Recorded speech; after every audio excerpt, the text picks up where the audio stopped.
Hello and welcome everybody to another episode of Transform Your Practice, Transform Your Life. My name is Kristina Schneider and I'm a practice success coach here at the Ultimate Estate Planner.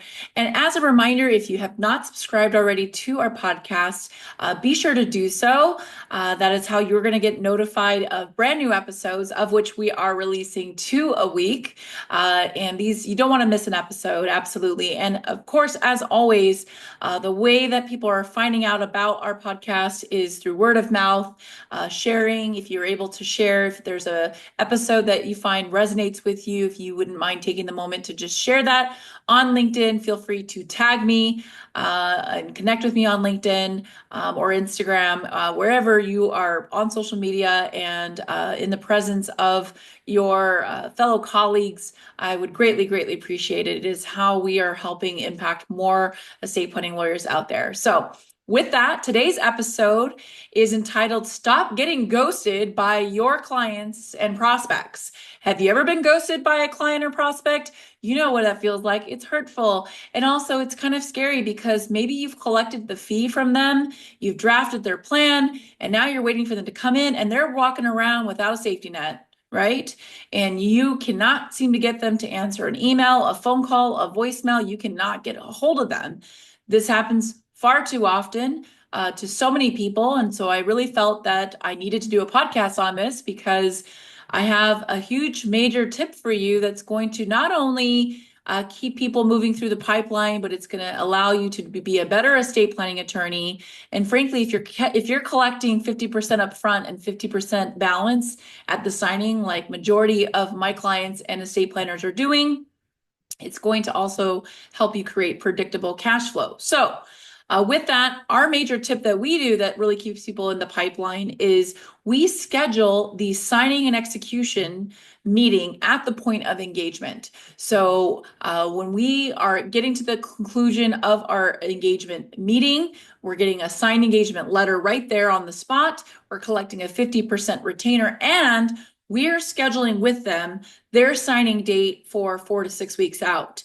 And of course, as you know, your firm may have a different protocol for how you need to get things scheduled. So it may be, I have some firms that are doing it in 2 weeks. That's fine if you have the capacity to do it. I see no reason, unless there is some dire health concerns or someone's traveling out of the country or something, to do it that quickly.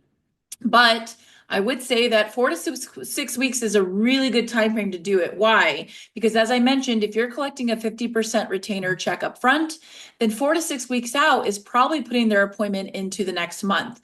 What's nice about that is you've now created a revenue generating appointment where I know exactly how much money that appointment's going to bring in for next month.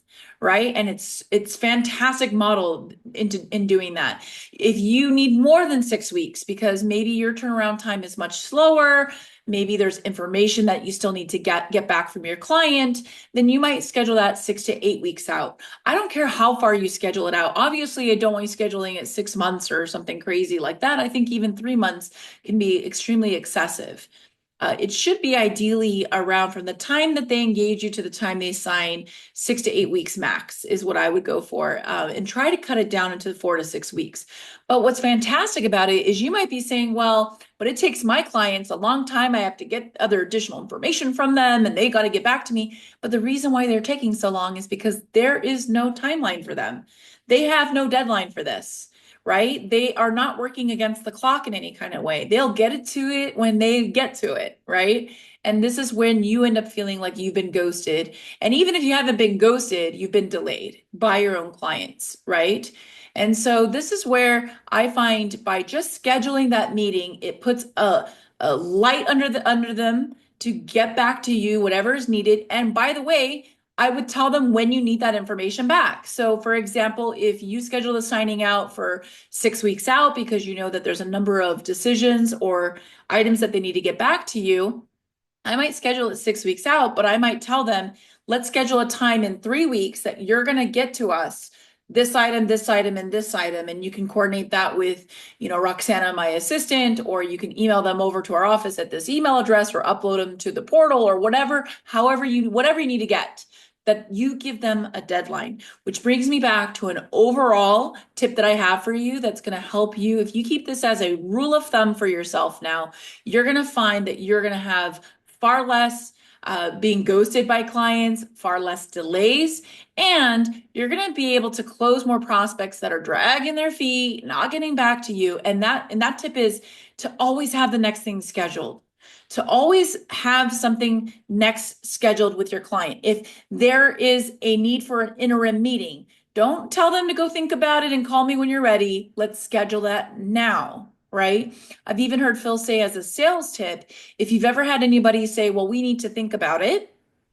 First of all, that's a little bit of a smokescreen, objection. There's probably another objection that they have that they're not really stating.